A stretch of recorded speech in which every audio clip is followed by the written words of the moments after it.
지금까지 대충 살았다면, 어느 한 곳 집중하지 못했다면 오늘부로 결심하면 됩니다. 오늘부터 결심하는 순간 과거의 나와 지금의 나는 달라지는 것입니다. 인생 살다 보면 하늘이 노랗게 보이고 진짜 머리가 하얗게 되고 눈앞이 캄캄하게 될 때가 있습니다.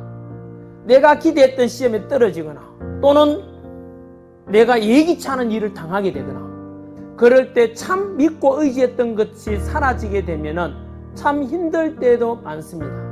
저는 어릴 때 가난했기 때문에 그 가난을 대물림하고 싶지 않아서 굉장히 성공한다 저는 생각했었고, 그러기 위해서 저는 오직 제 하나의 모든 것을 말 미친 자가 되자 이 하나의 어떤 신념으로 여기까지 왔습니다. 저는 강의 하나의 모든 것을 미쳐온 사람입니다. 여러분도 마찬가지로 평범한 머리를 가졌고 남들보다 나는 더 뛰어나지 않다라고 생각한다면은 공무원 시험 또는 여러분이 원하는 시험에 합격할 수 있겠습니까? 경쟁자보다 더 잘해야 되잖아요.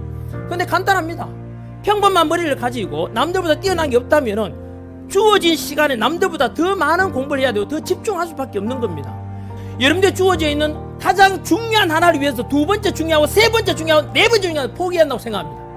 그 가장 중요한 하나를 위해서, 그리고 나머지 포기가 아니라 두 번째 중요하고 세 번째 중요한 네 번째 중요한 것은 저축해 두었다가 합격한 뒤에 다 누리면 됩니다. 여행 가고 싶고 놀러 가고 싶고 영화 보고 싶고 연애하고 싶고 뭘 하고 싶으면 그거 다 저축했다가 나중에 이루어내면 됩니다. 저는 지금 그걸 누리고 있습니다.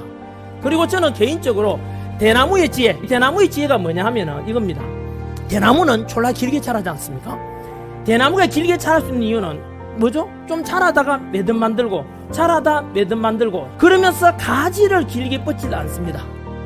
오직 자신이 자라야 될 이 기둥 하나에만 모두 집중하지 오지랖 많은 가지를 만들지 않기 때문입니다. 저는 그래서 일맥상통하는 이야기입니다.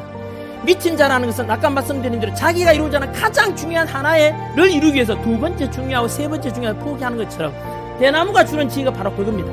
친구 만날 거 다 만나고 잠잘 거 다 자고 부모님께 할 때 다 언제 합니까? 여러분들에게 효도도 마찬가지로 여러분들이 지금 효도하고 싶죠? 부모님께 지금 나이 들었는데 부모님께 용돈 받아와서 공부해야 되고 면이 안 쓰지 않습니까? 그렇다고 해서 뭐 어버이날 카네이션 달아드리고 그게 또 자주잖아요. 그게 효도인 줄 압니까? 아닙니다. 효도도 때에 따라서 달라요.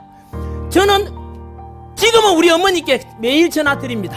홀어머니 계시니까. 전에는 제가 바닥에 있을 때는 우리 어머니께 전화를 안 하는 것이 효도였습니다. 사실은 제가 중간에 수능 강사하다가 사실은 출판사도 하고 학원 사업을 해서 말아먹었어요.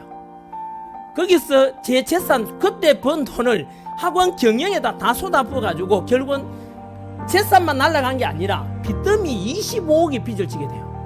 여러분, 한 개인의 빚이 25억이라는 게 결코 적은 돈이 아니잖아요. 신용불량 생활을 10년 가까이 했습니다. 월세 생활도 졸라 오래 했습니다. 잘 나가다가 엎어지고 나니까 주변에서는 전부 다 막 안 좋은 이야기들 많이 하고 다니죠. 그때 제가 바닥에 떨어졌을 때 신용불량 생활하고 월세 생활하고 차도 다 날아가고 아무것도 없었습니다.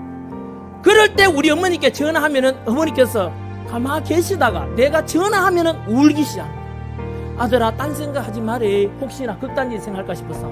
아들아, 네 힘든 것도 다 네 소중한 삶의 일부니까 제발 극단적인 생각하면 안 된대. 알았지? 그리고 내가 전화하면 아들아 미안하다. 네가 잘난 엄마 아버지 만났으면 이 고생 안 해야 될 건데 엄마 아버지가 물려줄 게 하나도 없고 네 힘든데 재산 하나도 못 대주어서 너무 미안하다. 울기 시작합니다.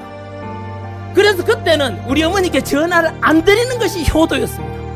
그것도 하루 이틀이 아니고 거의 10년 가까이 바닥 생활을 했습니다.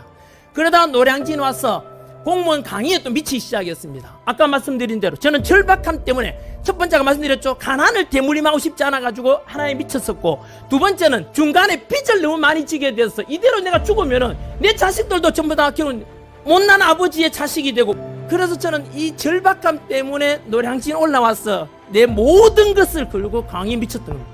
내한테 주어져 있는 모든 에너지와 시간과 열정을 강의 하나 그리고 교재 집필 하나에서 어떻게 하면 이들을 단기간에 합격시켜주고 어떻게 하면 내 수업 듣는 애들 합격시키겠다, 성공시키겠다. 그러다 보니까 제가 수험생들한테도 굉장히 세게 요구하죠.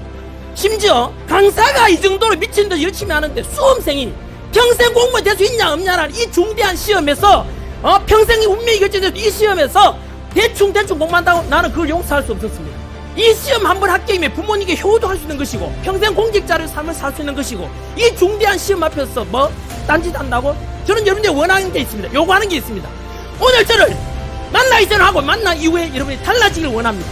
지금까지 대충 살았다면 어느 한 곳 집중하지 못했다면 오늘부터 결심하면 됩니다. 오늘부터 결심하는 순간 과거의 나와 지금의 나는 달라지는 것입니다. 저는 여러분들에게 이 열정을 전해드리고 싶습니다. 모든 성공 에너지, 열정, 영어로 패션 아닙니까? 패션. 바로 모든 것을 걸어라 이겁니다. 모든 걸 건다는 건 외로운 일이죠. 왜? 나머지는 하면 안 되니까. 저는 여러분들에게 원하는 게 이겁니다. 오늘 이 시간 이후로부터 합격을 원하고 성공을 원한다면 자기에 주어진 모든 에너지와 시간, 열정을 이 하나에 한 파트에 반드시 경쟁자 이기고 여러분들이 시행착오 덜 겪고 먼저 합격자의 명단에서 여러분들 이름을 보게 될 것입니다.